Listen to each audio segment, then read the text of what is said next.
following chapter 10, reaching the age of adolescence. So our next topic is voice changes. Did you notice that sometimes the voice of some of the boys in your class cracks? At puberty, the voice box or the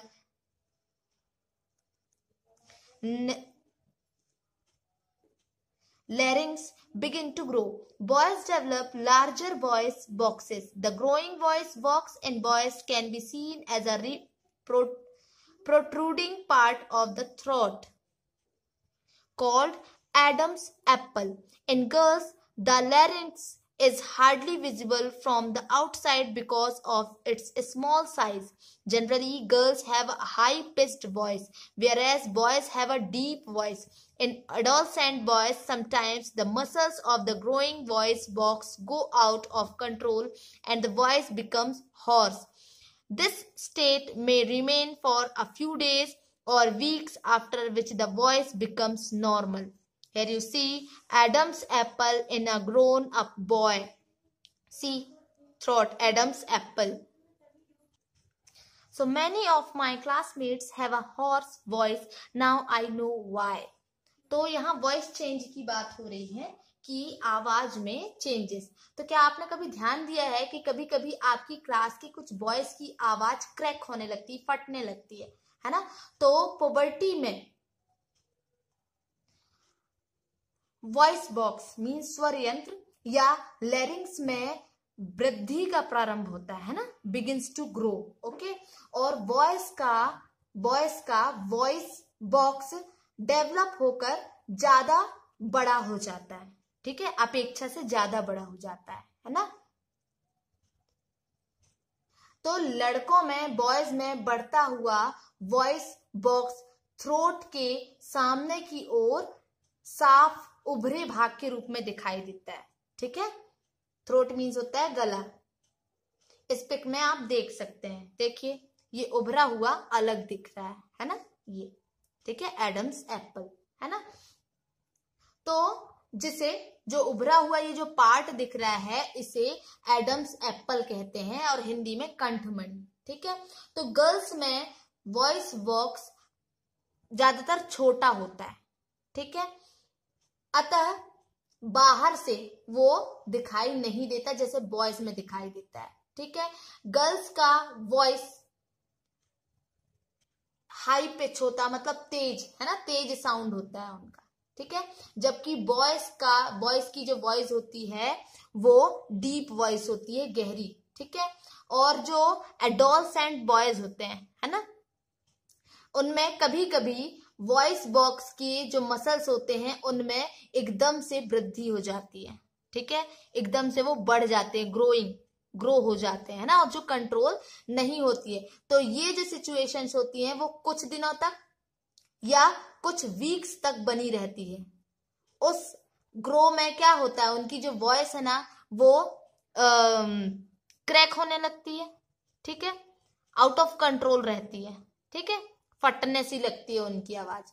तो ये कुछ दिनों तक बनी रहती है, उसके बाद फिर उनका जो वॉइस है वो नॉर्मल हो जाता है. ठीक है, तो यहां आप देखें बूझो है ना, तो ये बोल रहा है कि मेरे और भी क्लासमेट्स की जो वॉइस है वो ऐसी ही हॉर्स वॉइस है, मीन्स फटने वाली आवाज है ना. तो अब मैं जान गया हूं कि ऐसा क्यों है. ठीक है, नाउ यहाँ सेकंड टॉपिक देखें, increased activity of sweat and sebaceous gland. Okay, तो एडोलसेंस में पुबर्टी में स्वेट ग्लैंड्स और ऑयल ग्लैंड्स, जिसको सेबेशियस ग्लैंड्स भी कहा जाता है, तो वो इंक्रीज होने लगते हैं है ना. तो इन ग्लैंड्स के बढ़ने के कारण, स्वेट ग्लैंड्स और ऑयल ग्लैंड्स के बढ़ने के कारण लोगों के चेहरे पर, फेस पर है ना, एक्ने या पिंपल की प्रॉब्लम होने लगती है. और आपने देखा होगा ज्यादातर कि एडोलसेंस मतलब किशोरावस्था में जो बच्चे होते हैं, आप देखेंगे 7th 8th से लगभग 8th के से ऊपर के जो बच्चे होते हैं लगभग, उनमें बहुत सारे बच्चों में पिंपल्स, एक्ने, है ना, मुहासे या कील मुहासे, फुंसियां, ये सब सारी चीजें फेस में आने लगती हैं। वो किस लिए होते हैं? क्योंकि उनके हार्मोन्स चेंज होते हैं, है ना, उनके ऑर्गन्स बढ़ते हैं, ठीक है, और ऑयल ग्लैंड्स बढ़ते हैं, है ना, स्वेट ग्लैंड्स बढ़ते हैं, उसके कारण उनमें एक्ने और पिंपल्स की प्रॉब्लम होने लगती है, ठीक है। Now development of sex organs, ठीक है। तो प्रीवियस चैप्टर में आपने पिक्चर नंबर 9.1 और 9.3 में दिखाए गए ह्यूमन रिप्रोडक्शन सिस्टम जो होता है ना, ह्यूमन के ऑर्गन्स, ठीक है, दिखाए गए हैं, है ना, और आप उसे फिर से देख सकते हैं जाकर। तो पवर्टी में मेल सेक्स ऑर्गन्स, ठीक है, लाइक द टेस्टिस और पेनिस, है ना, टेस्टिस और पेनिस जो है वो कंप्लीटली डेवलप हो जाते हैं, ठीक है। और टेस्टिस में स्पर्म्स का उत्पादन एक प्रकार से प्रारंभ हो जाता है, स्पर्म्स उनमें बनने लगते हैं। और वहीं दूसरी तरफ जो गर्ल्स हैं, ठीक है, गर्ल्स की ओवरीज भी क्या हो जाती हैं? बड़ी हो जाती हैं, है ना, एग्स जो हैं वो भी बढ़ जाते हैं, ठीक है, मैच्योर मतलब परिपक्व, मैच्योर हो जाते हैं वो, ठीक है। तो ऑल्सो और क्या होता है? ओवरीज से मैच्योर एग्स रिलीज होना भी प्रारंभ हो जाता है, ठीक है।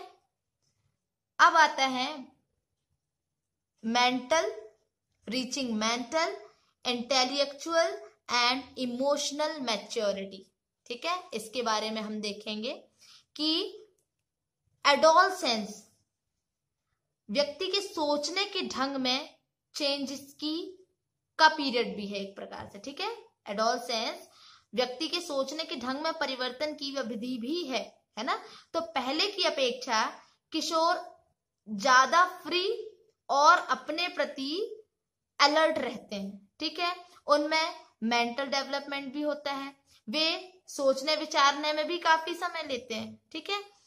किसी व्यक्ति के जीवन में यह वह समय है जब उसके ब्रेन की लर्न करने की जो कैपेसिटी होती है वो सबसे ज्यादा होती है।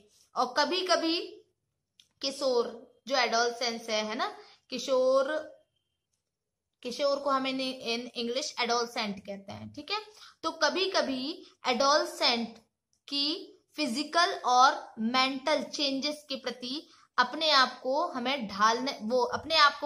ढालने का प्रयास करता हुआ खुद को अनसेफ फील करता है, ठीक है। लेकिन एडोलसेंट होने के नाते आपको समझना चाहिए कि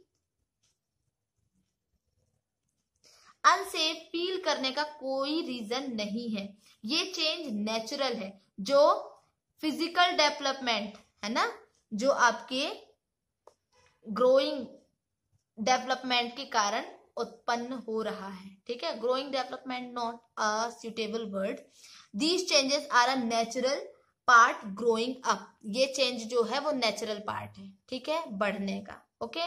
नाउ सेकेंडरी सेक्सुअल कैरेक्टर्स, ये क्या होता है इसके बारे में हम कल पढ़ेंगे, ओके।